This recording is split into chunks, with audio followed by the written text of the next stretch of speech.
That's why I'm the king around here. Who is king? King! I am king! Child, please. Someone get this jigaboo away from me.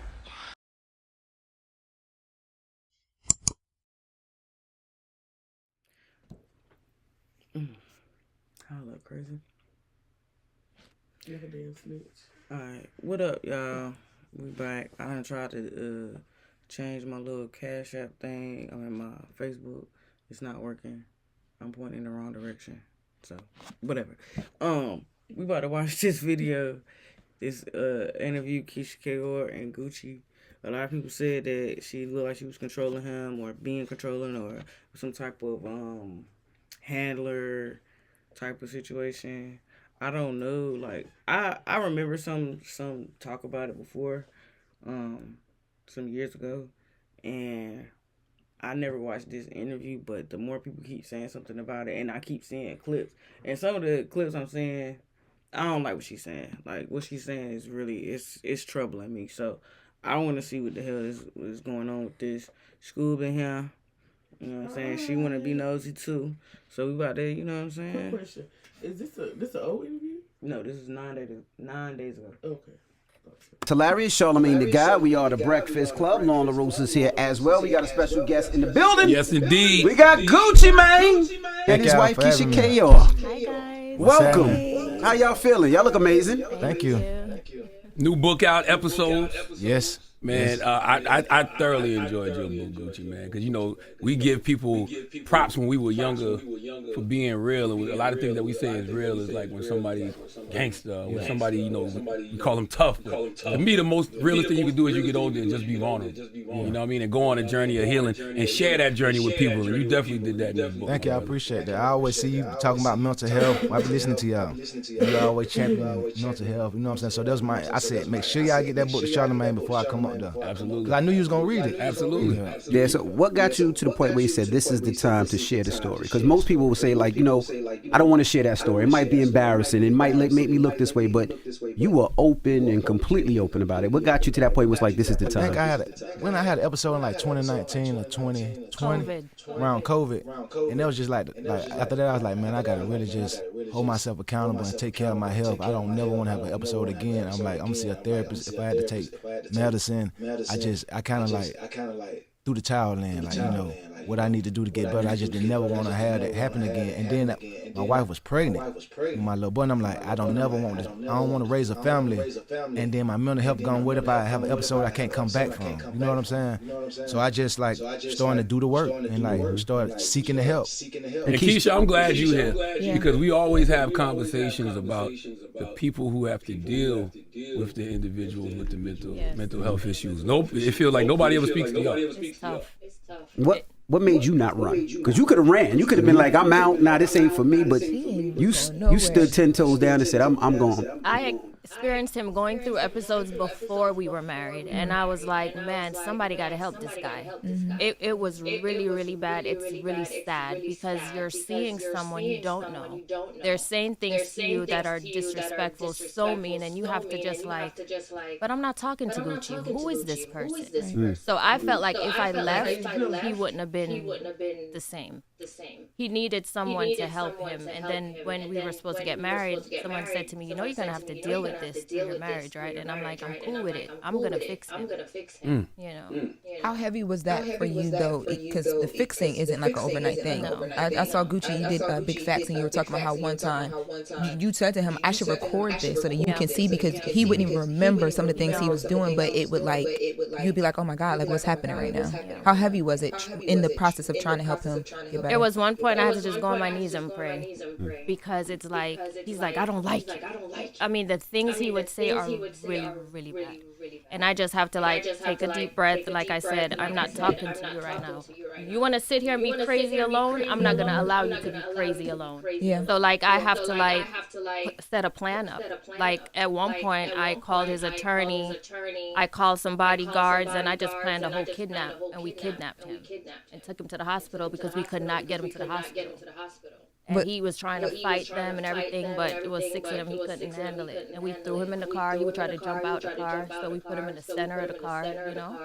And that was like his last episode. That's a 5150, right? That's what they call it? When you go to the Yeah, but they try to do things where he could sign himself out, and I'm like, he's not signing. Like, I'm stern with them. He's not signing himself out. I'm his wife, and I'm his power of attorney. He ain't going nowhere. Like, I have to be strict. It's kind of like you have to go in mother mode, you know, and put your foot down. Were you ever scared? Nah. I wasn't never scared he would hurt me. People were scared for me, but it's a scary moment. Yeah, this clip Because I asked her that, was she scared? She was like, I'm not scared of you. I tell him all the time, I'm not scared of you, so we gonna figure this out. Like, I have to get gangster with him because and I'm like, all right, we gonna see. Let's do this, you know? In the Ice Cream Fever Dreams chapter, Gucci, you said that you said when you need help, the only person you can rely on is yourself. Yes. Why did you feel that way in that moment? Because that's how I felt, especially with, like, you really the only person you can do. Like, you got to do the work yourself. You know what I'm saying? If you want to, like, really get better, people can want it for you, but you still got to want it more than they do. You know what I'm saying? You got to want it. You got to do the work. You got to live with it. You know what I'm saying? So that's probably why I said that. The reason I asked is because you start the book off talking about Big Scar. And, you know, you and Keshia definitely helped Big Scar in that moment when he was having an episode. Yes. So, I mean, you did help someone. Nah, I was trying my best to save Scar. I was trying my best to save Scar, and, like, even he was a big inspiration for the book as well. But what was like, when I reached out to the co-writer Kathy on writing the book, I was telling her about, you know, like how I helped Scar, and you know, my wife was talking to me, but she was on, like, I wouldn't even let Scar know that she was telling me the stuff to tell him. It, like, while we writing the book, like, discussing the book and just going over how we gonna make it, Scar died. So I hear her like, you know, Scar done passed away. It went from him being the inspiration. Before I can even finish the book, he passed away. So that was just super deep, and it made me like, I gotta do this. I gotta even be more vulnerable because I'm gonna help people that I don't even know. Because I was trying to help somebody who was so close to me. You know what I'm saying? And I didn't succeed. You know, when you break down in the book that September 13th episode, right? Yeah. And you said you don't even remember a lot of the things that you said. Did you have to go back and say, you know what, let me fix some of those situations? Yes.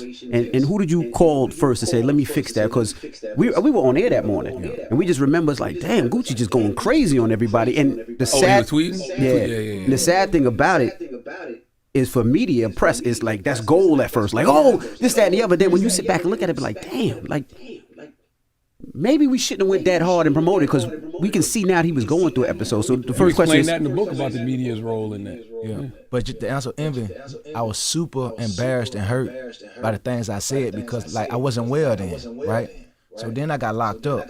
So a lot of those people who I was saying stuff to, they were like, they never gonna mess with me no more. Mm-hmm. So even when I got out 3 years later, I still was like, I apologize to Ross, Drake, Nikki, like, all them people accepted my apology. They just don't know. It's like a weight off my shoulders because I hadn't, like, because I was wrong. Like, Ross hadn't did nothing but help me. You know what I'm saying? And I said something about him. Birdman did all this stuff for me. Why would I say something about him? So I felt bad. You know what I'm saying? I felt terribly bad, and it was just eating me. It was like, it was super heavy on me. You know what I'm saying? So I apologize to everybody. Everybody that would accept my apology, I apologize to everybody who would accept my call. I apologize to. You just think anybody who I was dissing, I apologize to. When you see artists doing that now, do you know exactly what they going through? Yes. I do. We be like, since going through an episode. I can see it because I'd have been through it. And I'm be like, I be feeling sorry for them, you know what I'm saying? But because I see the media, they just go with it. Like, this person, like, mad, or they being, you know, like, mean or whatever. But they be, like, going through something really mental. It be some mental health stuff going on. do you reach out to any of those artists? I'm trying to think. Should I reach out? Now, I don't do a lot of reaching out because some of them, like, I feel like they wouldn't be accepting of it. You know what I'm saying?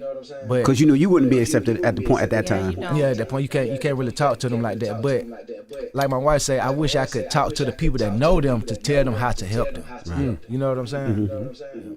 I tried to reach out to Kim when Kanye was going through an episode. It bothered me so much, but I don't know her, and I didn't want to feel like a groupie. Yeah. So I tried to send messages to people. I never succeeded, but this was during their marriage. I'm like, damn, I want to talk to her so bad. Like, I can help you, but I never was successful. We talked about that on air the other day because she sat down with Call Her Daddy and talked about what it was like on the inside, while also trying to protect their public image and the way she thought people would look at her if she decided to leave. For you, you, what was it like? I mean, because we're talking about Kim, what was it like just trying to protect the business that you guys have built while I have a he system. personally? I take his apps off his phone. First thing I do, I delete Instagram. I delete everything. Even if I got to change his password, I'm changing it because I don't need the public to know he's having an episode. You realize you'd never know about any other episodes since September 13th because I control that. Because you're not going on Instagram, you're not going on Twitter, it's deleted. You know, and I just control everything at home. And now, before the episodes come, I catch it.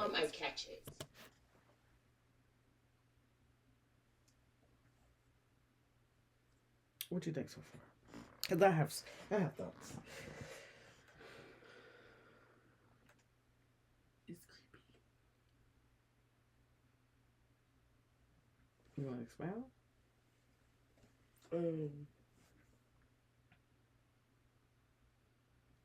It do seem controlling to a point, though.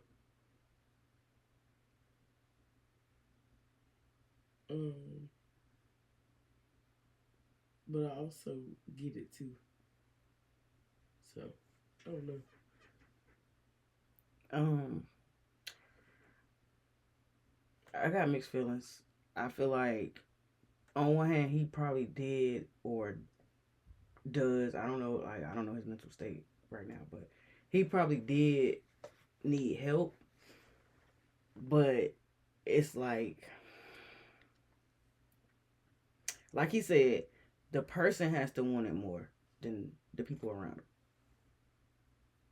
But it seems to me like she is ignoring him saying that, and that's kind of like frustrating. Well, not frustrating, but like troubling to me, because it's like you saying you want to help him, but you want to help him for him, or you want to help him for you? Because if he don't want the help, then at some point you're doing it for you. Yeah, but she probably don't want to leave him either. Like, you could not want to leave him and not want to deal with that. Okay. That makes sense. I can agree. I guess what I see it, the way I see it is,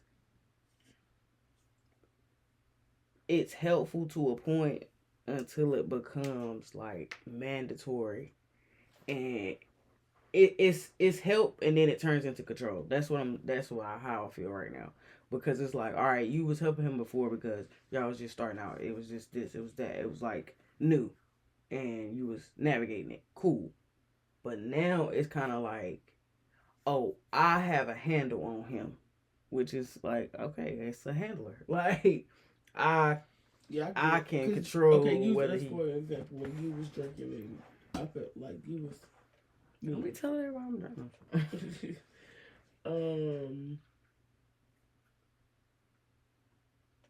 I didn't try to change you. Yeah, I would bring you beer. Because I knew eventually you would change for yourself. Of course, I had moments where I was like, girl, do you really want to deal with this shit for the rest of your life? Especially as it started to get worse. And that's understandable. I mean, like I said, I feel like it's held to a point until it's controlled. Like, the times when I was first trying to get sober, sometimes, some instances, I would need or rather you just be like, well, no, if the only way you gonna be able to drink is if I help you, like, then no, I'm not gonna help you. You just gonna have to figure, like, if you do drink, okay, but it's not gonna be because of me. But then that leads to you being mad about that. See, that's why I've been doing, like, okay, you want 240s, now I bring you 140 or 225, something like that. I mean, like, I think that like, you can help another person adjust, like, especially if they trying to wean themselves off of something. But as far as you saying like to me, it's extreme when she was like, "Oh yeah, I take his phone and I change his password." And I like, no, okay, you going too far now, because what you could feel like is help could be really hindering him from actually getting real help, because you think that your way is working because it's working for you, but you not the person who need the help. So you're just doing it, in my opinion, for yourself, for your benefit, because you want to be able to be around the person. Maybe they don't want to be around you. I mean, I don't know, but that's just my little takeaway for so far. I'm trying to press play on here. So that's why he hasn't had another one. And how you catch that is he doesn't speak to you. He wants to be left alone. He don't eat. He does not sleep. Text messages, there's a period after each word. And I'm like, you're going through an episode. You're sick. No, I'm not. Ain't nothing wrong with me. Why do you think that? You're not speaking to me. Well, there's nothing to talk about. I said, well, that's not how you speak to your wife. And I'm like, you're sick. And we snap out of it, right? Wow. You know, we heard Kim this week say how Kanye just used to give away their cars and stuff when he would go through episodes. And in the book, you talk about you just used to be giving away stuff. I gave away jury. Money. Jury cost so much. You know how much it costs for jury? Like, I gave away. I would give my friends jury, and like they know I went well, they'll take it. Damn. They That's take why, advantage of you. I felt like, damn, they know something's going on with me, but they'll take it. So like, when I got out of jail, like I cut off all my friends, my old friends. 'Cause I'm like, damn, they were taking advantage. You know what I'm saying? They were straight taking advantage. I was giving away money. It's I like, wonder what the psychology is behind that. Like, why when you going through an are you saying episode? I don't like how you I treat don't me, know. or you telling You don't him care Not in your about mind, nothing. because the money don't. It's not like kind of like in a war. I don't know. That's a slippery It's almost like it's a psychosis. You know what I'm saying? It's not. You dealing with stuff like you're hearing voices. Yeah, they have voices. You know, and you. It's like at a point, like then the other thing is, why is she talking for him? Like he talking, he answering. You don't gotta tell him what the answer is. Right. How can you tell him what his experience is? Don't look at me like that, because I haven't told you what your experience is. I'll be telling you what you putting out, what you giving me. Maybe that's what she's saying. Saying that's not how you talk to your wife. I ain't never said nothing like that to you. Like, oh, that ain't how you talk. Like that. Yeah, like no. I could easily say, hey, I don't like how you coming at me. And by the way, That's different. We're not going through these problems right now. We talk about stuff in the past. Even if we was, tell them damn people. But I'm just saying, like, I mean, shit, these motherfuckers right here rich, and they, we analyzing them. They're not analyzing us. So you know, I don't know. It just seems very like when she got to that point of like, oh yeah, you got going mother, but like I get it. It's like a nuance thing. Like I get it, but at the same time, it's like that's a slippery slope, because what you mean, like you got to treat him like your child. Like you don't. Not saying leave him alone, but there's a way to respect somebody as a grown adult person that needs help. Right. Versus you putting him on punishment? Grounding a grown ass man is crazy.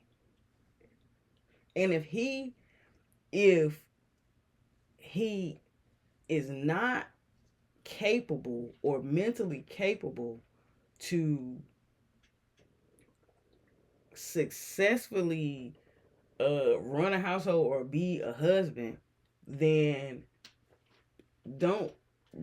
Why are you trying to put him in that position?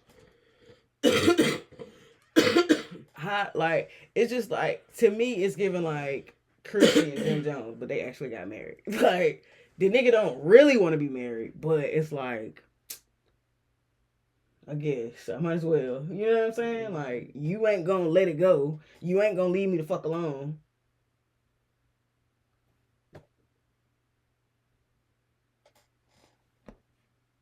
Hearing voices too, like it's telling you to you know, you might think that Charlamagne I might think that you trying to fight me. You ain't even did nothing. You be like, bro, I ain't did nothing to you. What's wrong? Like, I be like trying to fight you, Charlamagne. Like, you did this. You know what you did? You stole something from me. You be like, bro, I ain't stole nothing from you. But in my mind, I'm like, it's the truth. So that's what I used to deal with.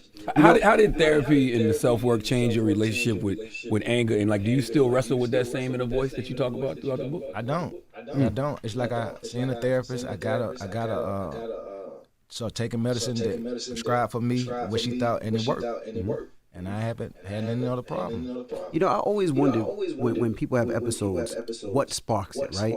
Sometimes, you know, you see homie from the hood, and they'll say it's some bad weed, or they'll say it's some lean, or what it was. So I always wonder, do you know what sparked the episodes? I think drug use, stress and stress, not sleeping combined. It wasn't just like, okay, I drank the lean. It was also I'm drinking lean, and I had like 5 or 6 charges, open cases. So I was so stressed out. So, you know, I'm going to the studio and work. I got all these artists. I'm steady working hard. You know what I'm saying? So from the outside looking in, you would think that I'm not fazed about it. But it's almost like I pushed the cases out my mind. You see what I'm saying? But it's still a stress, but I'm just not dealing with it. I'm not talking about it. I'm just like acting like it's never gonna happen. Like court not gonna never happen. But that's a big stress, and I'm steady drinking lean, smoking weed, taking pills to kind of numb that. And then one day it's just like straw to break the camel back. Boom! Now my mind can't take it. And so what gets there now? Because you said sometimes now you look at him and say, I can see an episode coming there. Is it stress now? Because I mean, the craziest, the best thing I heard about Gucci, that I was like, damn. I'm like Gucci. He was like, Gucci go to sleep at 8 o'clock. 9 o'clock he tired. 9 o'clock I'd be like, kids, it's time to go to sleep. I'd be tired too. But what gets you to that episode now? When I had the episode in 2019, 2020, it was COVID. That really just messed me up. And then another thing what triggered the episode was I got my teeth done, and they put me under anesthesia, and the drugs messed me up. When I came from under anesthesia, I was having an episode, flipping out. And I was like, damn, I ain't even do, you know, I can understand it. You know what I'm saying? So even if I go, it's like, damn, I never thought that would be a trigger. But that was a trigger. So it could be a multitude of things. Gotcha. But it's interesting though, because when I read the book, I feel like you always had a level of self-awareness. Like even when you talk about going to get the ice cream cone tattoo on your face, you said it was a cry for help. It was. But why you felt like nobody heard you? Like, even when you were doing all that, why you think nobody heard you? Everybody thought it was like a marketing campaign. You know what I'm saying? Nobody like.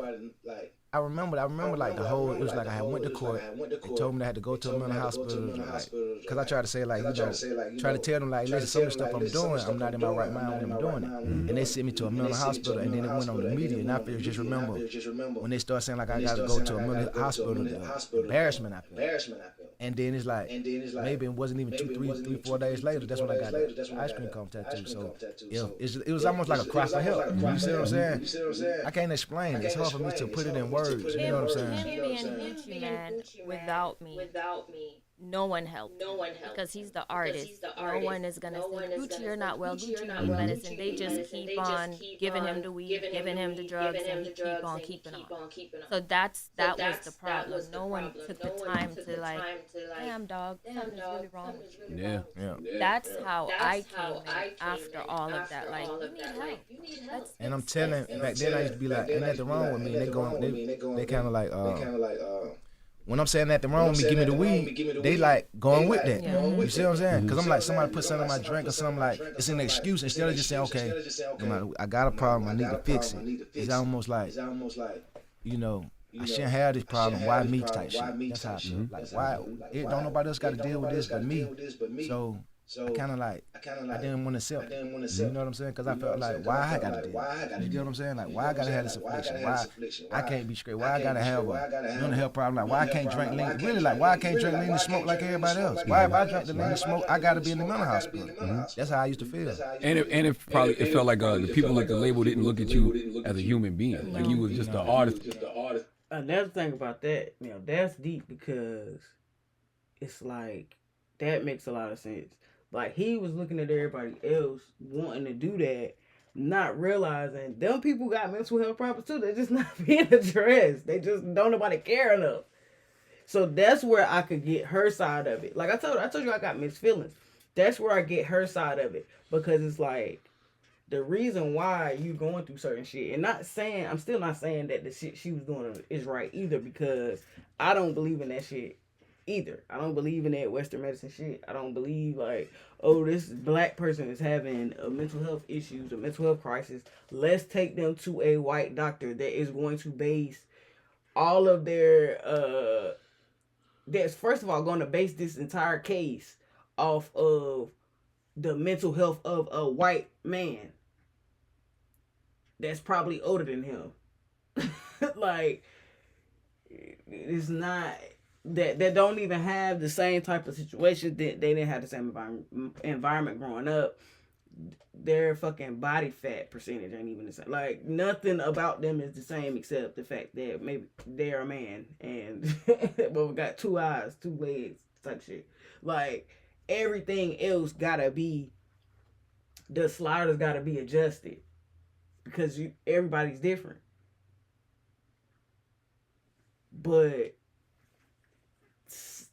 I feel like there's enough different not protocols, but there's enough different lanes, there's enough different industries where, like, as far as like health, mental health and all that stuff, one side of it is the Western side, and some people do still subscribe to that, some people believe in it.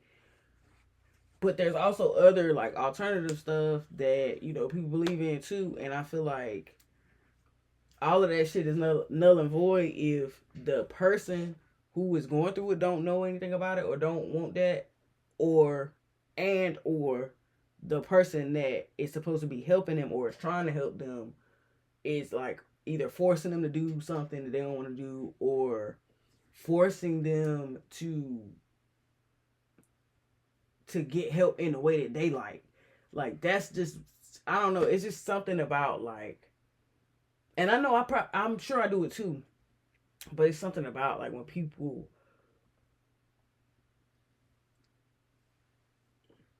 don't accept the differences between other people, like between them and other people. Like, just because I think that smoking weed will help your problems, that don't mean that that's the truth. Or it'll help your mental health because it helped me, or because it, like, that don't mean that that's gonna work for everybody. Just another, like he said, just because somebody else can drink a damn 12 pack and it don't affect them, you don't know what they had to lose. Like, you don't know what they lost and what they had to lose, or what they have to lose versus you and what you lost and what you got to lose. You know what I'm saying? Mm-hmm. Like,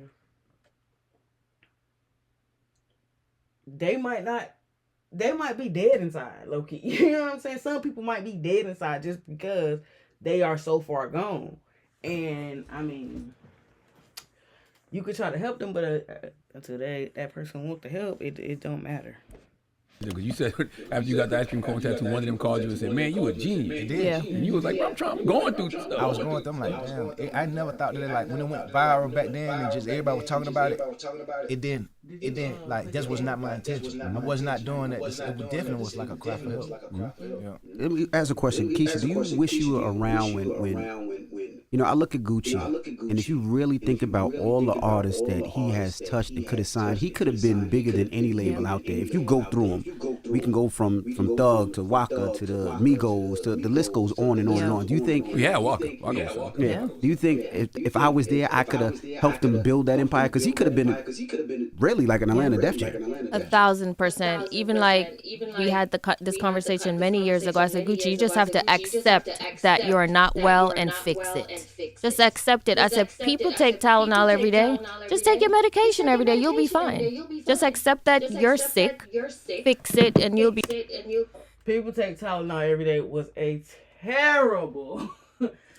Terrible. Big shit was nasty. And that too, because it's just like, I'm well, you're not. Like, bitch, everybody has mental health issues, whether they want to accept it or not. That's the whole point. It's like, you'll see a person that's doing X and say, that person has mental health issues. And then because you're not doing X, I don't have mental health. No, bitch, you just got a different kind. You just have a different kind.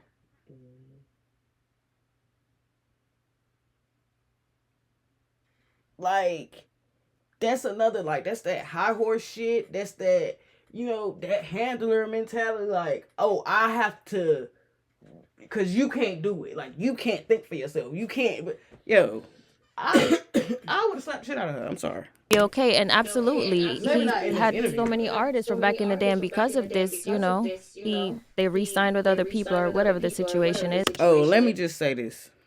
I'm not promoting or encouraging or condoning drugs or any of that shit. What I'm saying is, or like drug abuse for sure. What I'm saying is, you can't force somebody into something, because that could be just as detrimental as the damn drug use or the whatever they have going on in itself. So that's what I'm saying. I'm not saying, hey, people just let them do drugs. No, I'm not saying that. But I mean, in a way, you kind of gotta let people do what they're gonna do, because once you start that little tug of war, it's like now you in it, and you wasn't in it before, but now you in it.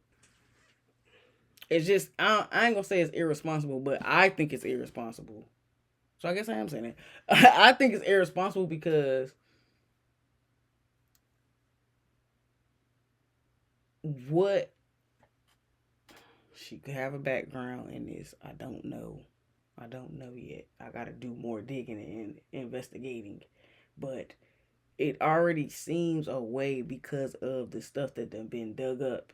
The old interviews, the old whatever, like the excerpts from his book. The man ex-girlfriend done popped out and made a whole ass song about the shit. Now, on the one side, capitalism. I know. But on the other side, it's just like,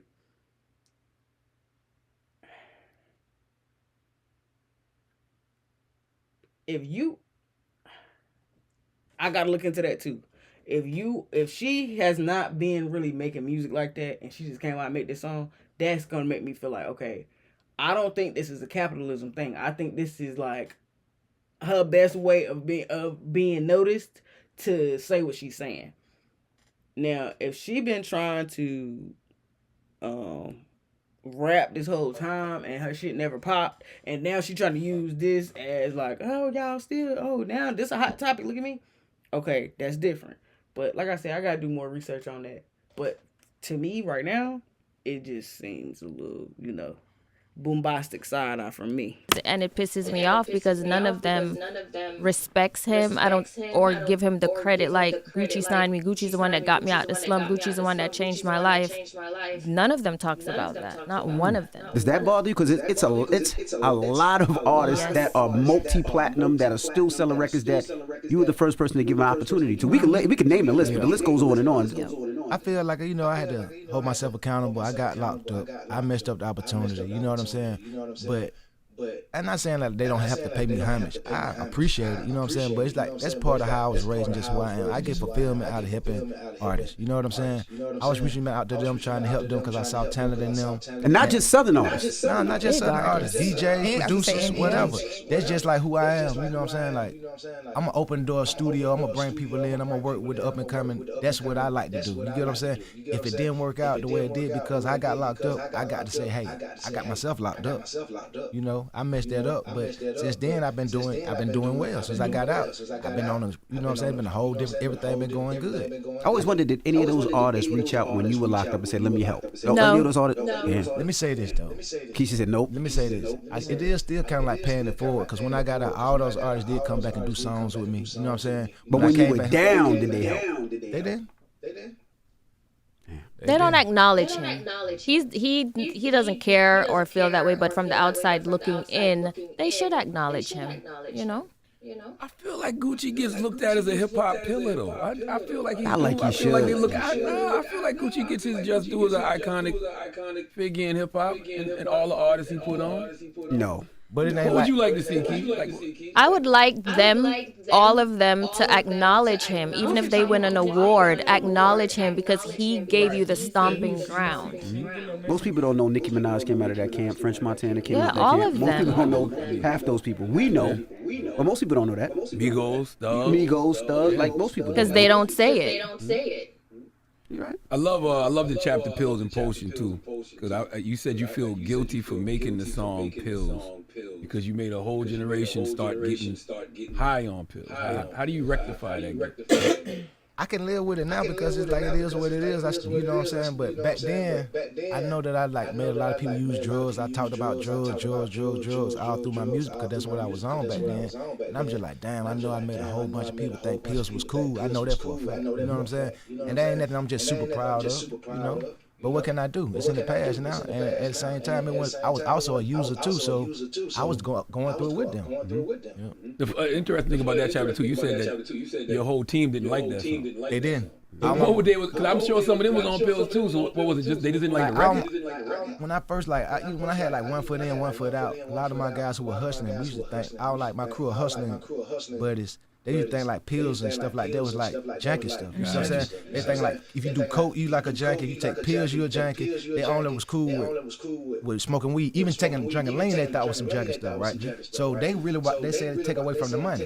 You see what I'm saying? So it's like if you taking pills, you supposed to be selling the pills. Mm-hmm. So when I came out with pills, they went with it. They was like, bro, what you making a song about taking pills for? Then the song ended up blowing up. But they was like, they didn't like that song. Yeah. When you did verses, right? What was your mind frame during verses? And Keshia, when you knew he was doing verses against somebody that was his arch enemy at the time, right? What was your mind frame? Because you knew at any moment it could have went back. Did you want him to do it? I told him not to. She said I said, you're not doing that. I said, I will pay you $1 million not to do this. She told me that. Swear to God. She's like, I pay you $1 million not to do the verses. I'm like, I'm going to do the verses. So how did, for people that don't know, how did that verses come about? And what was your mind to do the songs that you did in that moment? Because, I mean, I think everybody felt it watching, and people that were, they were like, oh, this is going to end up nasty. Well, I'm trying to think. I seen an interview where Jesus was saying, like, if I do a verses, I want to do it with Gucci, right? So after that, he had hit me like, bro, you heard Jesus say he want to do a verse with you, would you do it? And I was like, I don't know if I do no, I don't know if I want to do no verse. I ain't really there yet. Then he came back like, bro, I think this would be big if you do it. So next thing you know, Swiss and Larry Jackson end up hearing me, and we end up doing, say we're gonna do the verses, right? And my mind frame going into it was like I was excited about it, like because all the previous verses were so big. So I'm like, man, it's dope. You know what I'm saying? It's gonna be big for me. Everybody gonna be like, my catalog gonna go up. People gonna just. So I was excited about it. Mm-hmm. Now when and the whole actually, Jeezy said he said here on Breakfast Club he wanted to do it with you, but you turned it down. That's what that conversation was. That was back in 2020. I don't think I turned it down. I think I turned down doing verses, period. Mm-hmm. But I was open to do the verses. When they finally like broke it down to me, like, okay, it's the business about it. This how all this good can come out of it. I was like, okay, I'm gonna do it. And Keshia, you didn't want him to do it because you knew he could potentially have an episode? Or? No, I just don't trust it. I don't know. God forbid GC go say the wrong thing and things pop off. I ain't got time. Where were you when he was doing the verse? I was pregnant at home. No, he didn't want me there. So you were watching it? Yeah, my hands was wet, sweating. I'm nervous. I'm like, Lord Jesus, help me. So when he did that song, what were you thinking when he did that song? When he did that song, like, oh my God. I'm just like this, like any normal person. I'm in the bed watching it like everybody else, scared. And Jeezy, you said you were lucky that. I'm sorry, Jeezy. Sorry. Gucci. You said that you were happy that Jeezy took the moment to kind of shift the energy a bit. I would say, in hindsight, I'm like, I respect the way he did, what he said. You know what I'm saying? And you know what he said made sense. You know what I'm saying? But at that moment, in the moment, like, the heat of the moment, I wasn't thinking like, I'm happy he said that. Mm-hmm. In the heat of the moment, I was just like, man, what is he talking about? You know what I'm saying? Let's get on to what we doing. But when I look back on it, I'm like, that was smart. You know what I'm saying? That was smart, and it was deep. Mm-hmm. Yeah. Did y'all speak before y'all did the verses personally? Or y'all did speak before?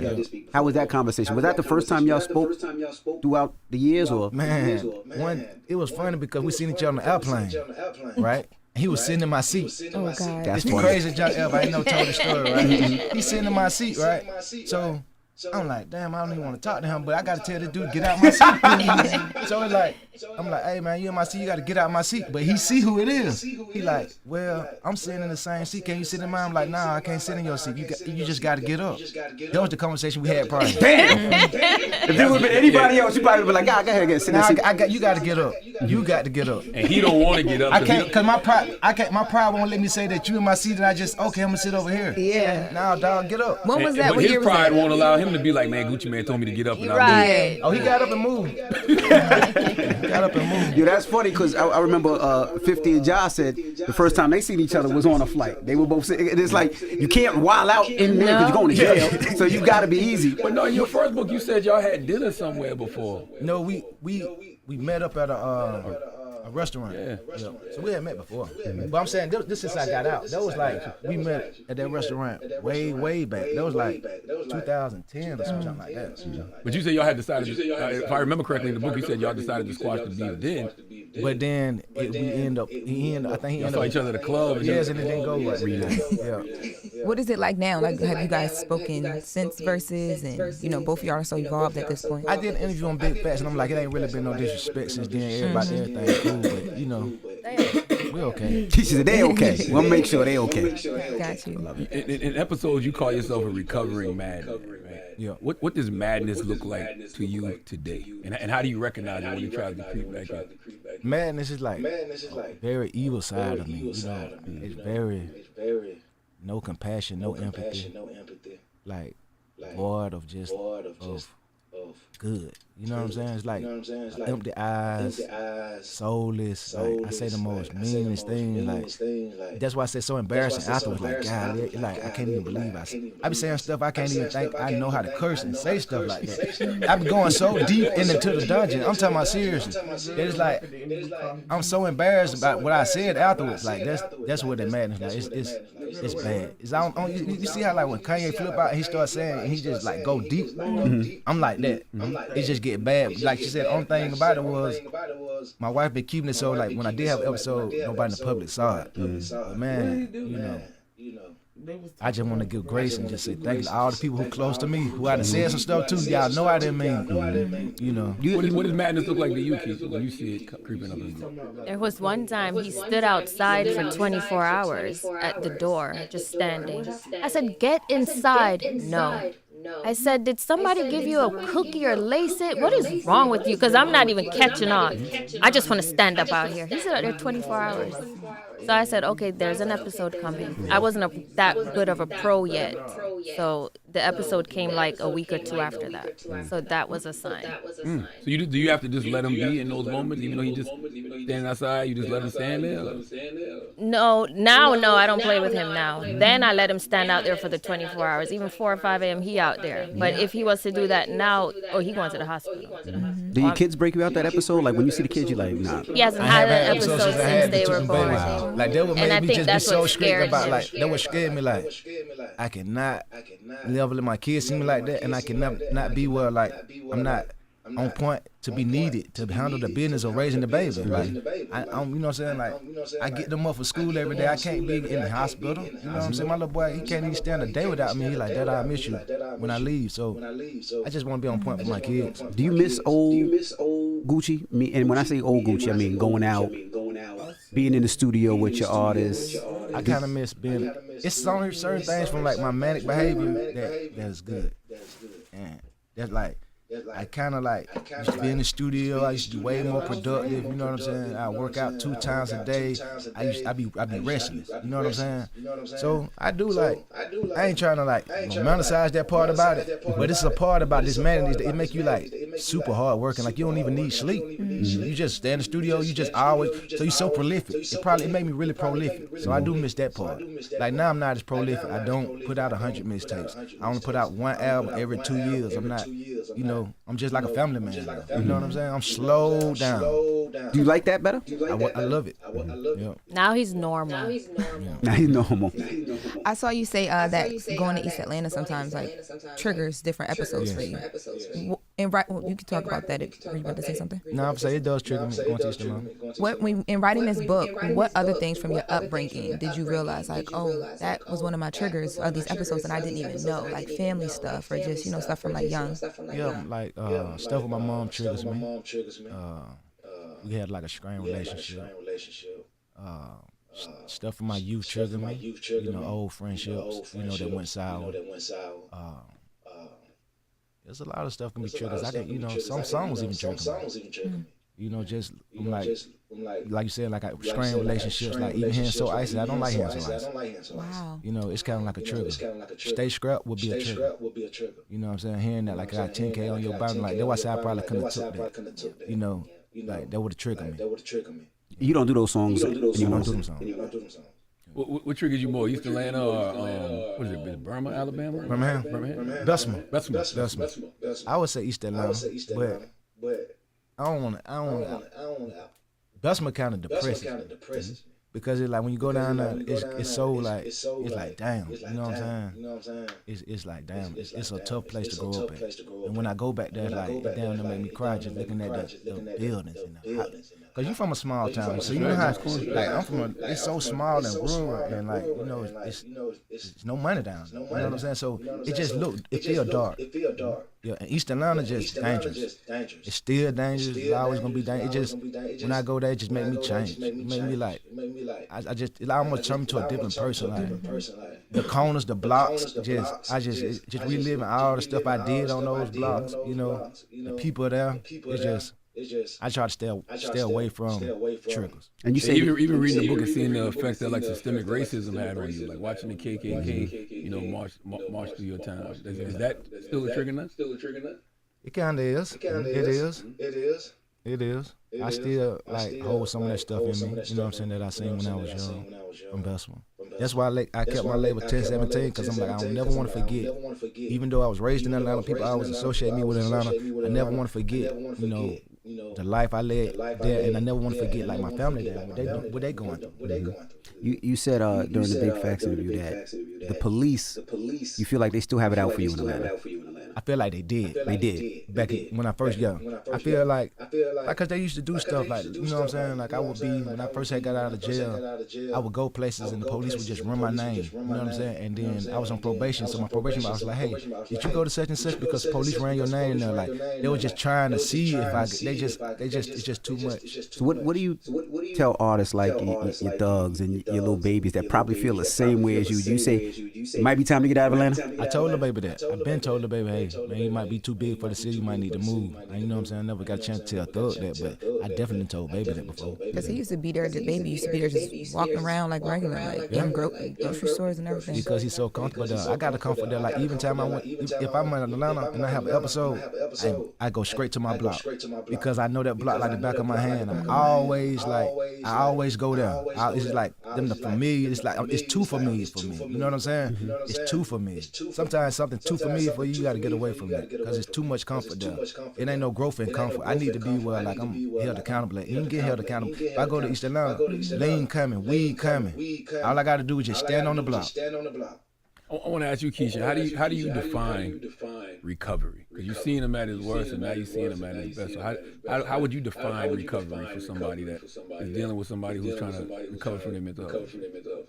The first thing you need is medication. It cannot go unmedicated, and the quicker the better. Because once they're medicated, they usually get better in like 2 weeks.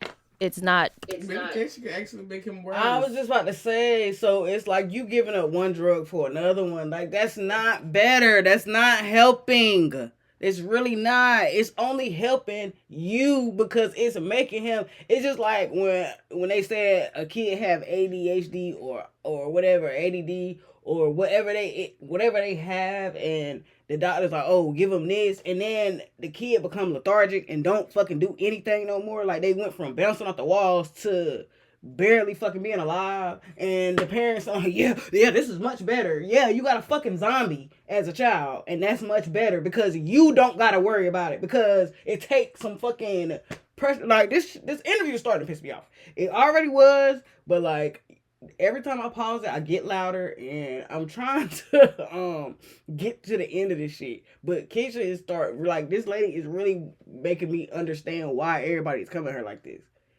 I try to look at it from an objective standpoint because I understand Gucci's side of it, and I know that it's hard to help somebody who needs help but don't want it.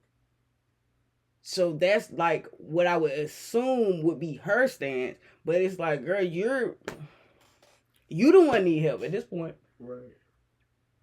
Because you think you fucking Mother Teresa, you think you fucking God out this motherfucker. Like, no, if I don't agree with it, then it's wrong and it's not good and he can't have it.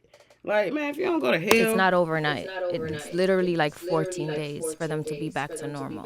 So for him, like, let's say he started his medication after an episode. He started his medication today, right? And what's the medication? What's the medication? For real.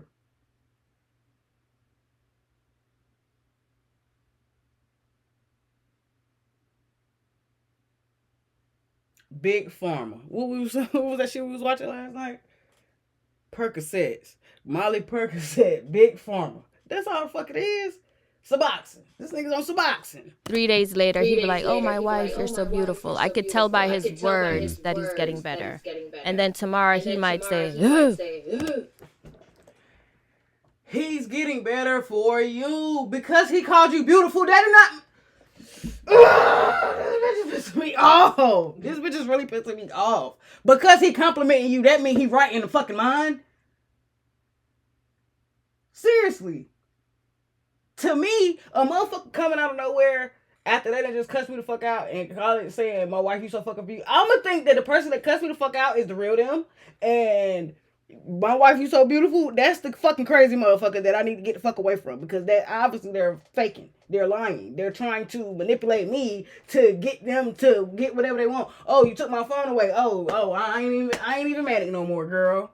Look at you, your fine self. You taking control. And get right on that motherfucking phone. Bitch, please come get me. This hoe. Like, what do we... Bro. And I'm like, oh shit, he's not better yet. Like, I could just tell by his tone. Oh, Who okay. do you talk to? Yeah. Like, do you have a therapist? No, I'm my own. I'm the... All right, that's enough. That's enough. Do you have a therapist? No, I'm my own Okay, all right, we got it. Ladies and gentlemen, we fucking got it. We got her. What the fuck you mean you don't got no therapist? But you your own therapist and you his therapist. Even though you ain't never been through what he going through and you... Okay, all right. That's fine. It's fine. I don't want to watch the end of this video. I'm sorry that I even decided to... Like, I'm going to still go down this rabbit hole, but... This is irritating me. Like, the way that she is going about the interview. I'm gonna try to. It's only 20 minutes left. I'm gonna let it go. He'll tell you I'm like a real therapist. I know how to speak to him. You have to speak calm. You cannot scream. Sometimes you have to agree with what he's saying. Like, he'll say, "Give me 500 grand," and I'm like, "Okay." I don't do it, but I say okay. Whatever he asks for, I say yes, but I don't do it. But you can't go against them. So he'll text somebody and cuss him out, and I'll go back to his phone and I'll say block him. He's having an episode. So I'm just a cleanup lady. I gotta say this. Remember Julie Greenwald used to be the head of Atlantic. I had an episode and said so much bad stuff to Julie. I said that when I came from the episode, I said, listen, Julie. From now on, if I text you anything crazy, block me. And call my Don't wife. call me for 2 days and call my wife because this episode coming, because I ain't want to lose my position at the label going through episode. And I'm like, if you see the text is getting crazy, just block me. Because I don't want to come tell you I start saying stuff so bad, it's like you can't come back from it. Gucci, we seen it before. Gucci. You don't gotta explain it. We seen it. But how do you protect your peace though? Yeah. Like you. Because there has to be times where you feel like the walls are just caving in because it's so much and it's so personal for you. Honestly, during the moment I'm kind of like stressed out. I'm a prayer warrior. I just pray, and once he starts getting better, honestly, I'm okay. And he doesn't stay sick long. Like I said, it takes 14 days to get him back. And after like day 3, he's already coming to his senses. But those deep episodes won't happen ever again. We're in 25, so the last one was 5 years ago. He had a mild one coming maybe 2 years ago, and I caught it. So now I catch them before they come. And like people be saying stuff about him like, oh, he's soft, he's this, he that. The madman is still there. So I try my best. I don't want them to provoke him because it will come back. And he's very dangerous. So y'all listen, please leave him alone. Because the Mad Max is still in the head. Yeah, when I saw Young Thug say that, I was just like, man, Thug is just young. Yeah, they don't understand. Gucci ain't soft. He grown. Yeah. He's grown. He's evolved. When did you develop the trust for Keshia KR, right? Like Because it's not just a little bit of trust. It's almost like you gave everything and trusted that she was going to be there for you, and she was. I knew she was a great woman, you know what I'm saying? But I just wasn't there, you know what I'm saying? But once I went to jail and like some people had stole my money, you know what I'm saying? So the rest of I was like, it got to the point where I was like, the rest of the money I got, I gave it to her. I'm like, because I already had somebody steal, you know what I'm saying? So it's like I had nobody else to trust, you know? I didn't even trust my mom, you know what I'm saying? So I'm like, baby, you take it. She said, no, I don't want it. She said, don't give it to me, find somebody else. I'm like, the only person I got to trust. So it probably when I got locked up and had went through so many and went through a betrayal. Because you give her everything, where it's like you trust her with your life, with your business, with everything. And most people will be so reluctant with that. And that's also a lot of power for you because you know that he trusts you so much. But that pops up on the timeline all the time. I forgot how much it was, but they said Gucci gave Keshia this amount of money. And Keshia 2 to 6. That was facts. That was facts. And when he tried to give me money all the time, I'm like, I don't want it. I don't want it. She wouldn't take it for a long time until they stole the money. And then I'm like, hey, you stole some of this money. And then I'm the one that found out. She found out it was a steal. It was a theft. Yeah, like all his businesses and stuff. I'm like, this one's stolen, that one. Like, I'm really good at business, so I'm like, hey, you're being robbed, sir. And he's like, can you do it? And I'm like, I'm not getting involved. I'm just letting you know. That's a Jamaican woman in you. My wife the same way. Then you send your wife to curse him out. Oh, it's the best. You sit back and just watch. Oh, it's the best. Did you tell Gucci you was going to invest the money, or you just went and did it? When he came home, he was like, look what we got. No, I told him because I was doing stuff with my own money. And he's like, just do it. And I'm like, but then he was like, just do it. And I did it, and it worked out.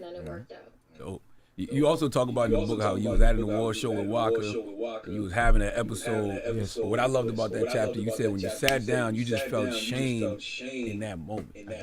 What's something you learned, like in the process of you healing, that you just now view with compassion instead of judgment? About myself? Yeah. I'm trying to think. I used to be hard on myself, like kind of like what Envy said, like, damn, I should have this big Def Jam label, and you know what I'm saying? But then I had to give myself like, listen, you went through a lot, just be okay.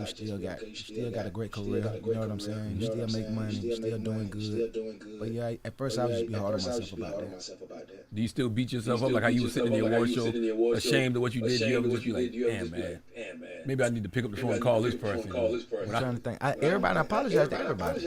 I really did. You know what I'm saying? Like, you know how like AA means they tell you, hey, call everybody back that you ever wrong. That's how I approached when I got out. I really was like, I wanted everybody to like know I was sorry. That, you know what I'm saying? You know, I still don't want to like use mental health as not being accountable for what I said, because some of that stuff I wasn't going through no episode. I said some stuff that was wrong, and I just want to let everybody know like I'm wrong. I'm sorry. You know what I mean? I thought it was hearing you talk about why you called Young Thug so quick when he dropped the Miss My Dogs, because you understood with that apology, like you were there. I thought that was like really, we played it this morning on air, and it was really great to hear. What was y'all conversation like? I didn't call him. I just forgave. I'm saying I forgive him. Oh, so y'all didn't actually never talk? Talk. Oh wow! So he found out you forgave him on that interview. Yeah. Has he reached out to you since the interview? To be honest, he was like, he hit me like, let's talk, but I ain't really want to talk. But I do forgive him. I just didn't want to talk. Yeah, I understand. I'm the same way. I can forgive you, but at certain times I just don't need you here. And nothing wrong with that. Do you mind being the OG? And the reason I say that is you look at Atlanta, you see everything that Atlanta's going through. Gucci's that one person that can stop it all, I think, because every artist in Atlanta respects you. Do you mind that label as the OG that can do that, or you just say, you know what? I like being OG. I do. You know what I'm saying? Like, I've been in the game 20 years now, so like I embrace that. You know, I'm not the hot artist trying to drop the hottest single every year and do all that. You know, I want to be the person that they can come to and talk to. Would you want to do that with everything that's going on in Atlanta? Yeah, I would. I feel like if they would come to me, but they don't want to come. I feel like people don't come to me for advice because it's like, even with my own artists, it's like a lot of them, don't come to me because it's like talking to your dad. I ain't got nothing but positive to say. I'm trying to lead by example, and I'm gonna tell you like you shouldn't do this, you shouldn't. So they don't even want to talk to me. They'd love to talk to old Gucci, but new Gucci they don't want to talk. They don't want to talk to new Gucci because new Gucci ain't really got nothing going on. He go to sleep at 8:30, like he ain't on nothing. And did y'all every once in a while the pictures come out and say Gucci's a clone? Does that make y'all laugh, or do y'all die laughing when y'all see the clone Gucci? I didn't used to like it at first when I first got out. I felt like it's discredited everything that I had been working so hard to do. You know what I'm saying? I felt like people was hating, saying I was a clone instead of saying, yeah, I didn't like it. It didn't die down now, but when I first got out, I ain't gonna lie, it used to be annoying. I used to be like, that's so lame. Did you talk to OJ? Yeah. About what you was gonna put in the book? Yes, I talked to OJ. I talked to OJ yesterday. That's my dog. Yeah. What do you think about it? He loved it. I told him, I like, OJ, I want you to be a part of the book. I want you to have your own chapter in the book. I want you to tell your story because I feel like I was seeing him doing a bunch of podcasts telling his story, and I'm like, I'm gonna use my platform, use my book so Juice can tell his story even more. You know what I'm saying? Because that's like that's like one of my best friends since I was 9 years old. Man. We used to pick up cans together. You know what I'm saying? That's my dog. And you start, like I said, you start the book talking about one of your newer artists, but you start in the book talking about, OJ. What were the similarities you think? Just two people that are close to me. You know what I'm saying? That mean a lot to me. Losing Scar was something that like I wanted to use that to help other people because it just it's still like I still ain't okay for me. You know what I'm saying? And OJ been going through a lot, and I just wanted to show him I just want to show him love. Yeah. What emotional relief did writing this book give you that music could? I'm more proud of this book than I'm proud of any album I ever put out because, like you said, it's kind of like talking about stuff that I used to be kind of like had a stigma. You know what I'm saying? You got mental health, you crazy. It's like I used to be embarrassed about some of these situations, and I didn't used to want to talk about it. But now I'm confident in talking about it because I know that I can help somebody else. And it's like I don't feel no shame no more. Yeah. And the conversations that you've been having recently, have you begun to help people in that space where you're like, yo, I did it like everybody. I did a book signing in Atlanta, and a lot of folks are coming up to me saying, hey, thank you for this book. I've been sober 8 years. Thank you for this book. I got bipolar. Thank you for this book. My friend, said me going through episodes. Like I was getting a lot of that, and it felt good to feel that love. You know what I'm saying? It really did. Are you still surprised about the love? I heard you say something. You were in Miami doing a book signing, and you were surprised about how many people came up to me and asked for an autograph for your book. But then I'm thinking about it, I'm like, you just did South Carolina Homecoming that was sold out. You just did this show that was sold out. So I tell them that all the time. Yeah, like it's different. It's when they come up like with that book, I don't know why, but it's like the book signing, saying when they saying I bought your book, I've been rocking with you since I was in junior high. You got me through college. Like it just the energy was like it made me feel good. I ain't felt that in a long time. Like touching the people, shaking their hand, taking a selfie with them. It's like when you do that to about 200-300 people and they telling you that, you can't do nothing but feel good. As I said, you're like a mythical figure to a whole generation. You got Sexy Red calling herself the female Gucci man. South Carolina State, them kids asked for you. Yeah. Like I seen the list. They was asking. I'm like, I don't even know who that is. It was about 5. I'm like, I don't even know who these people are. But it was like, oh, Gucci man, I know Gucci. Like they wanted you at South Carolina State. So how did that make you feel knowing a whole generation? Nah, that feel good. That feel good. When I go through these, I've been doing a lot of college. I do Norfolk State on Tuesday. But like every time I go to the colleges and they like the kids know all the words. You know what I'm saying? They 19 years old. It's like, bro, you still touching people 19 years old. They know these songs. They singing songs that came out in 2005, 2006. How old we out there? So that feel good. Did you? How it make you feel, Keshia, when you see Sexy Red call herself the female Gucci? I love it. I love when younger artists pay homage to him. Like, I be in the background, like, when people don't pay homage to him or treat him with respect, I be mad. He don't get mad or whatever, but I watch everything online and I analyze it. And if anybody go against him, I'm going against them too. I was going to ask, does the book, because you said, seeing people come up to you with the book is like a great feeling for you. Does the book make you feel like a superhero versus like music didn't? Because we talk about like our OG like rappers being like superheroes to us, which a lot of people, I feel like they look at you that way. I'm super proud of being an author. You know what I'm saying? I read a lot of books. People just don't know that about me. But I read a ton of books. You know what I'm saying? I probably read 2-3 books a month. You know what I'm saying? You big Malcolm Gladwell fan. Huge big Malcolm Gladwell fan. You know what I'm saying? He just did a book, Fringe of the Tipping Point, that I read, that I love. But I'm proud of being an author because I love books, and so it's like it's a different thing than being a rapper. You know what I'm saying? I want to make some more books. I like being a prolific author. I'm trying to have more books than Charlamagne. I think we tired by now. Yeah, we tired. I got 3. Yep. I got 3. I want to see Keshia right now. I really do. Because I'm telling you, man, the people who have to deal with those of us with mental health issues don't tell their stories enough. Yeah. I think it's harder being me than him going through an episode because it's scary. Like we had a condo, we were on like the penthouse, and I'm like, shit, is he gonna jump? Is the voice gonna tell him to jump? Like that's the scary part, not me being scared of him hurting me. So, like, during episodes, I make sure no one is around him with guns, knives, high buildings, but he wouldn't leave that. That's where I had to kidnap him from. He would not leave there. He wouldn't come to the house. And I'm like, shit, I had to get, like, a babysitter for him because he hated me. Different episodes, he hate different people. If you have an episode where he hates me, that's a problem. He hated me. He wouldn't come home. He got the damn balcony. And I'm like, is the voice going to tell him? I can't sleep at night. I have to, what is he doing now? Did he eat today? Like I have to play games with his friends from Atlanta who he want to be with, and then I'm like, don't give him any weed, throw it in the garbage. They call me back, oh, he needs weed, I gave him weed today. I said, no, you didn't. Like stuff like that. It's hard. It's so stressful. Like you want to cry. Yeah. And I cannot read that book. It's too sad. It's too much. It's too. I don't read it. I read probably like 3 pages and I had to quit. Is it much? What about you, Gooch? When you got to relive all of that, all those traumas? It almost made me cry too. That damn book almost put him in an episode. My autobiography almost made me cry, and this book almost made me cry. Not almost made him cry. That book was putting him through an episode, and I caught it about day 1. So revisiting the trauma. It puts him back. It do, bro. I can't lie. Especially the Beltsman, Alabama part. It's like, damn, that take me back down. Yeah. It's like, I started thinking about, when I was young, my granddad and my mom, like, damn, we was poor. Damn, I'm like, I don't even think about that anymore. You know what I'm saying? That was like, I know we were poor, but it ain't like nothing I dwell on. When you go back to think about it, damn, man, we in the racist ass town, poor as hell.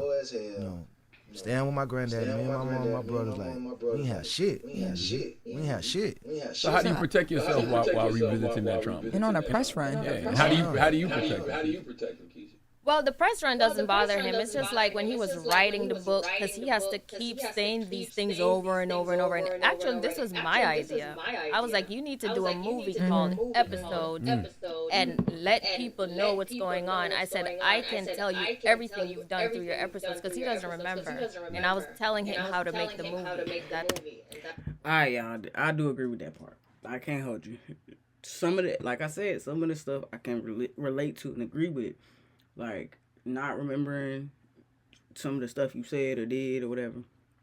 And it ain't always attributed to alcohol or drugs. Like, I mean, I don't do hard drugs, like, you know what I'm saying? So, the hardest drug I ever did, in my opinion, was ecstasy. But outside of that, I've only done natural shit like either shrooms or, grass. But not remembering some stuff that isn't always attributed to those things. Sometimes it's just, actually, I go, well, alcohol and ecstasy to me is about the same as far as hard drugs. Somebody will probably argue. I guess beer.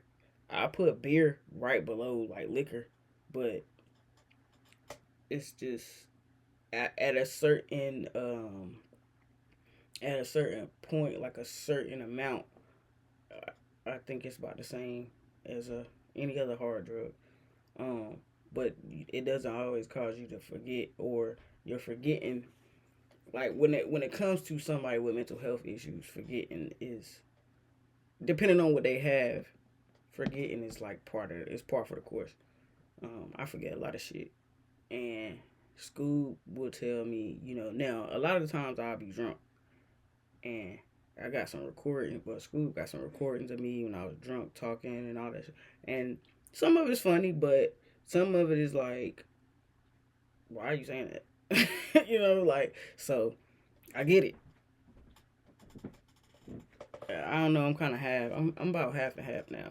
I started this video half and half. I started this interview basically on both of their side, because I feel like if you're saying that Keshia is his handler or is controlling him or doing whatever to him, then in a way that's kind of saying something about him too, because it's saying that he allowed it, or he too dumb to realize, or he too out of it to realize. So he seemed to be in his right mind talking. So yeah, I ain't all the way. Even though she did, like, there is some points that she making and some things that that I just 100% don't fuck with. But there's some things that I do. So I'm back at 50-50. What about you? Yeah. That's how we started with the book, because she told me to make a movie. As soon as he had the episode, I was like, people need to see this. I said, you don't have to use your name. Let's just say you're a basketball player. Have you ever seen a movie that's about mental health with Diana? Is it Diana Ross? Yes. She like, I seen a movie about mental health with Diana Ross, and you need to do a movie about Elvis. That's how I went, but I can't remember. It's like, I think Diana Ross played Billie Holiday. That's it. Billie Holiday had mental health issues. Oh, they sing the blues. Yeah, Oh, okay. and she saw that movie, and then she was like, you need to make a movie about yourself with Elvis. Wow. Did you ever have to tell Kathy you need a break? Oh, that movie came out when my mama was born. Take a break. Nah, I ain't never tell her. I just ain't gonna lie, it was therapeutic. I like doing it. I was having fun doing it because it was like, even like, okay, when I was talking to Rocco and talking to Juice, and they were telling me the stuff that I did, I had to tell them, like, bro, I don't remember. I was like, Rocco was like, you don't remember we was in Vegas, and you had told me to come to the room, I told you to do that. I'm like, Rock, I'm telling you, I don't remember. I was going through an episode, and he's like, damn, bro, for real? He didn't know. Of course he didn't know. Yeah. And poor Zay told me. I would have never let you in the studio. Zay let me in. Zay so blessed, man. Zay got God in that house. He's so sanctified, him and his family. It's like, you don't bring nothing over Zay house. Zay like the church. The house is like going to church. You know what I mean? You don't bring drugs there. You don't bring beef there. You don't bring nothing there. You just come there with good intentions. It's all good.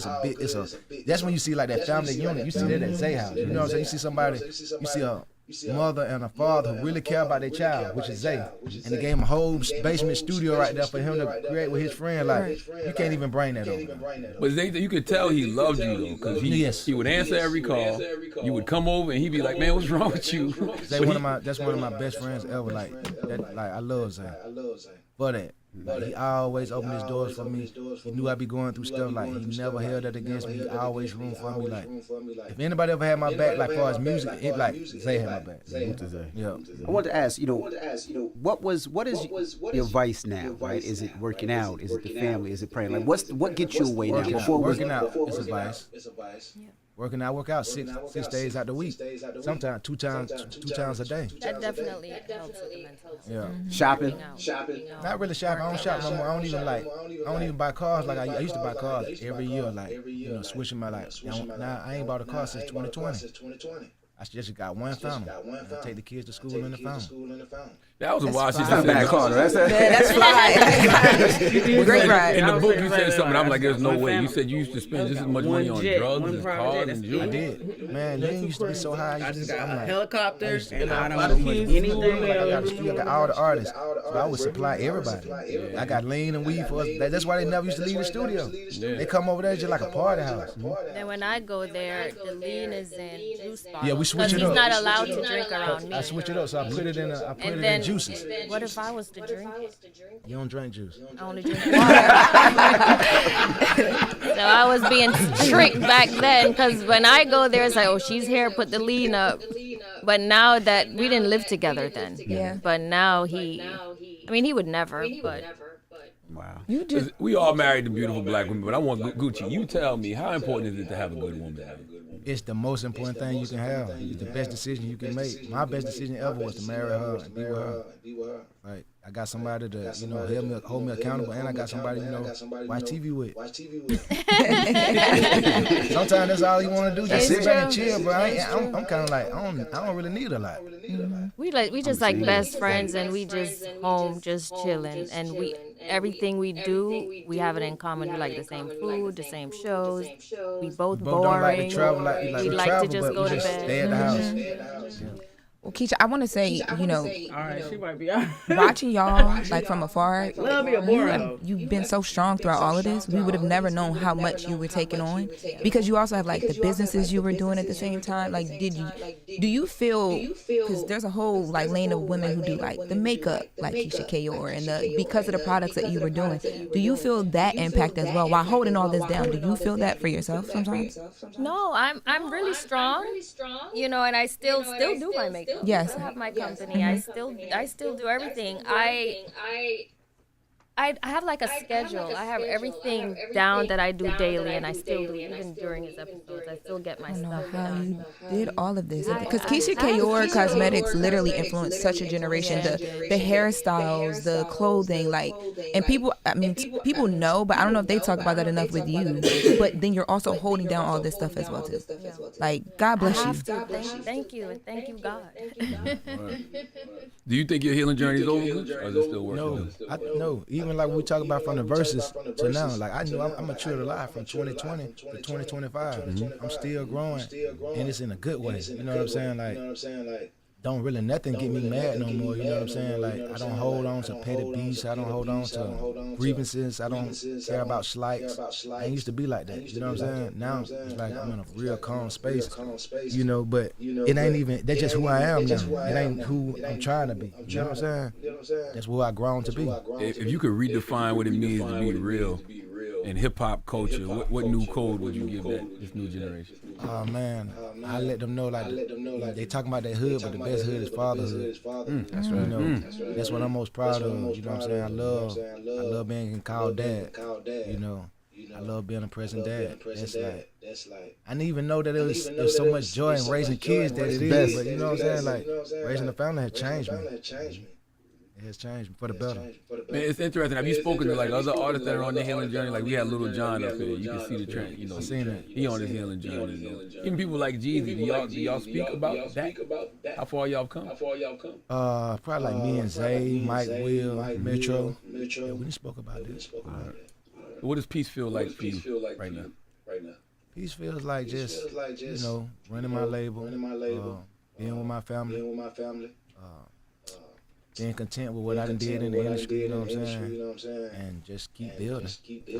What does peace feel like for you, Keshia? I like to see him well.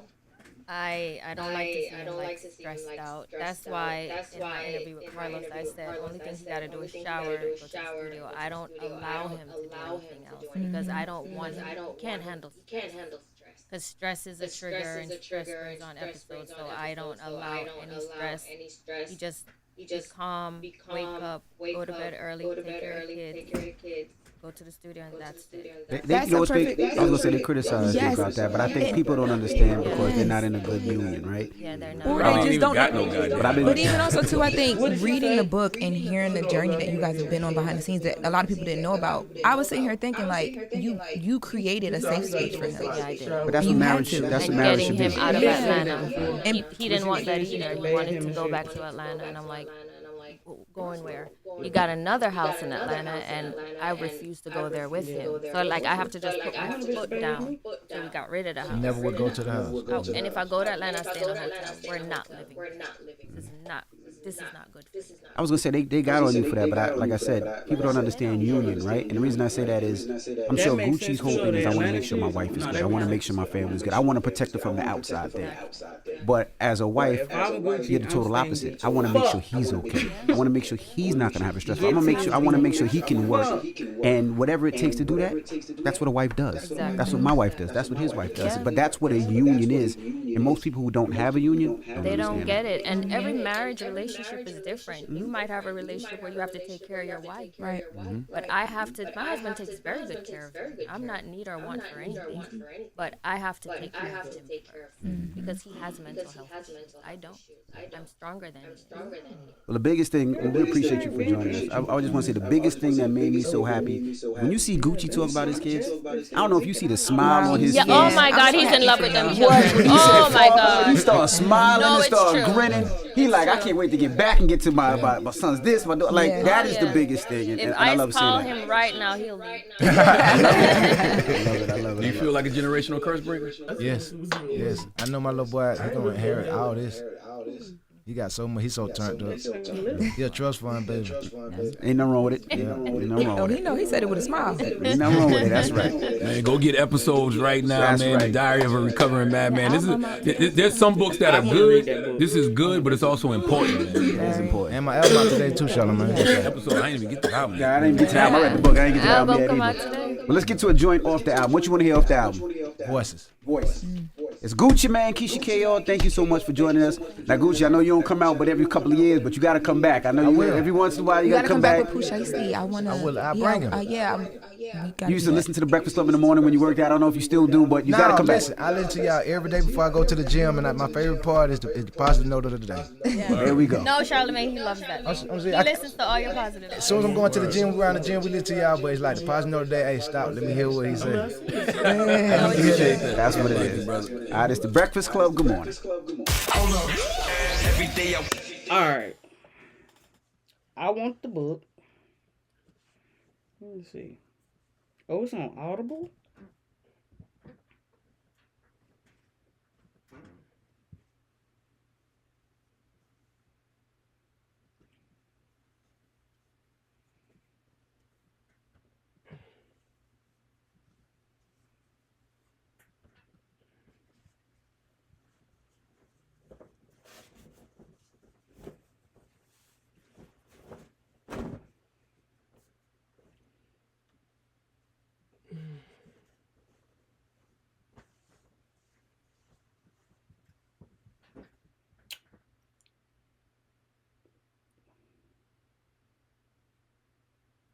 The book is $18.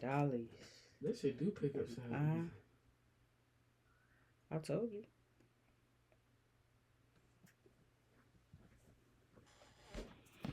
All right. Well, I'm trying to get the book on my Audible. Wait up. I got some.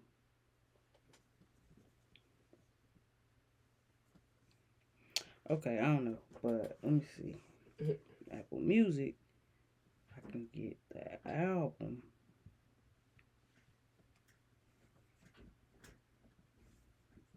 I'm so glad I found these. I had Go to ahead and add that.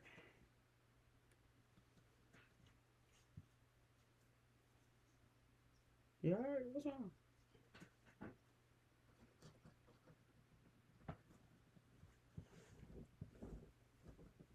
Tell me some he don't like Hair So Icy, but he got a song on here called Still So Icy. Gucci, is you cool? Obviously not. What year? The album just came out, boo. Oh. Don't piss me off. No, I thought you was like, I didn't know you was talking about the album he had just released. They was just saying, you here with us? You want to join us? They just said something about the book and the album. They asked him what song he wanted to play off the album. I said, I'm going to look for the book. And I said, oh, I can't find the book. Let me just go on Apple Music and go to the album. So what the hell? I didn't hear them say that about the album. I probably... Who cares if they said anything? I said, I don't see the book. Let me go get the album. I didn't know you said go get the album. I thought you said... It don't matter. You see, I'm Keshia KR in this situation. No, I'm definitely As you Keshia can see, KR. she having an episode. And you had plenty of episodes. You having a movie. You having a film. A full-length film. A picture. It's something else to go with it, though. I thought they said it is a movie or something. I did hear that.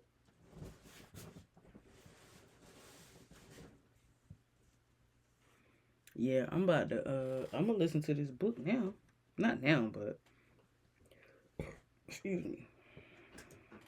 Yeah. So I put Audible on this phone, and then yeah, the book is. I already got it.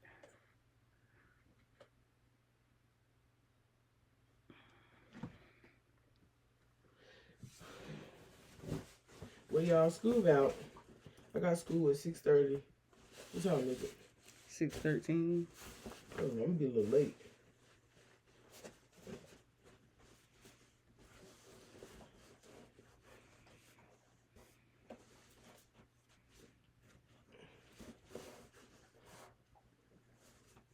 Or should I clock in and see what we're doing first? Clock in is great. I'm at log in. Okay, yeah.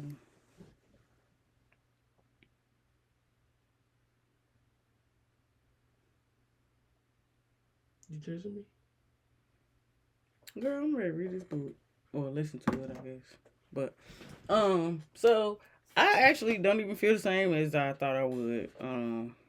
That's that, predictive programming or whatever, where it's like they put all these images about how I feel, what they wanted everybody to see. And feel like, oh, she controlling him, she doing all this bad stuff. And it's like, I don't agree with the hospital part, and I don't agree with the medication part.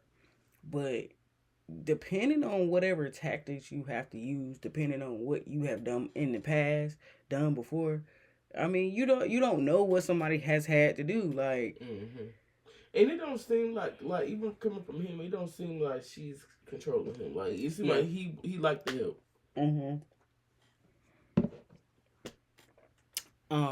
So I'm gonna listen to the book. I hope he's reading it. I'm gonna listen to the book, and I'm gonna listen to the album too. Cause don't listen to it without me. I'm gonna listen to it when I get a chance. I probably am gonna listen to it without you, because more than likely the best time for me to listen to it is gonna be while you in class, and I can just put it in my ears.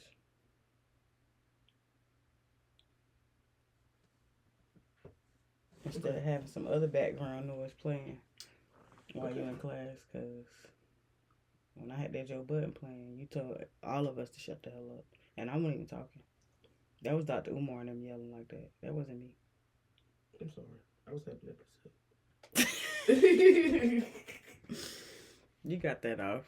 But it was a good interview. It was better than I expected it to be. I thought that I was gonna be just aggravated the whole time, but it was like it started out good and then it started rising.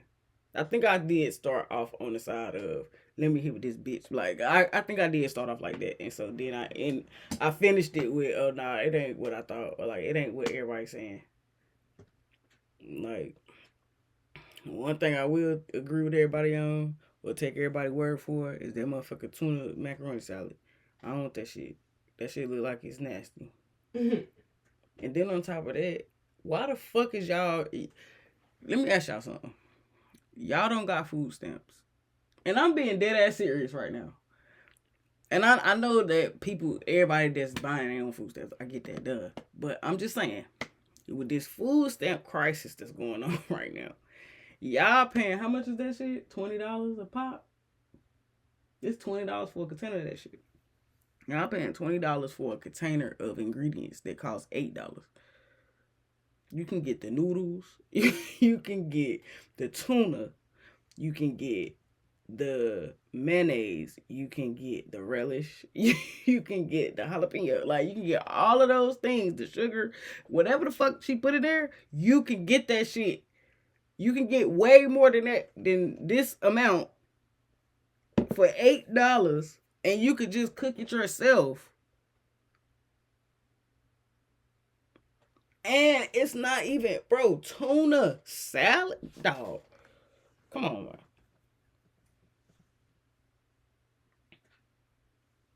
That lady had beanie weenies on that motherfucker. Man, if y'all don't, I mean, get it how you live. Oh, she got a menu? Because capitalism. The lady that was saying she like jail food, I guess she got them beans and them baked beans from there too. I'm going. Bro, that lady, I don't know if y'all seen the video or not, and this is not a pod episode, but I don't care. We're gonna talk about it on the pod too. I don't know if y'all seen that one reaction or not. The lady spit the beans into her hand. Do you know how nasty some beans gotta? Do you understand, bro? If I put beans in my mouth and they're not good, I'ma at least swallow them and just probably get, some water or something. Watch it. That lady spit the beans into her hand.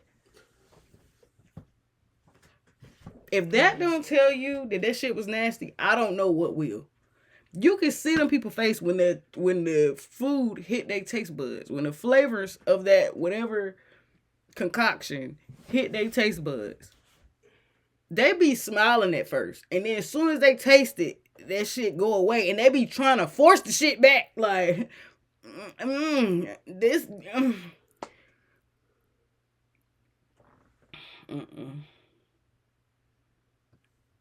I don't ever trust nobody doing a food review talking with the food still in their mouth. Because that mean it won't good. Because why you didn't just swallow it so you can get some more? Pause, but still. But anyway, I went on a tangent. But yeah, I'm about to get that. I'm about to read that book. I'm gonna listen to the album. It's called Episodes as well. It's a little track heavy. It's a 2-disc.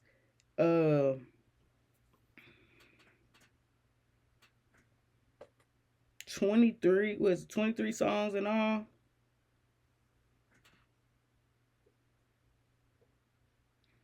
An hour and 6 minutes. That ain't too long. So yeah, let's see. I'm gonna see what this is about, and we might do a review or something for that if you want to do that. I might do a review of the book, shit, or we might can listen to the book and do a talking you through it episodes. I don't know. We'll see what we do, but yeah. Till next time, y'all already know. Peace.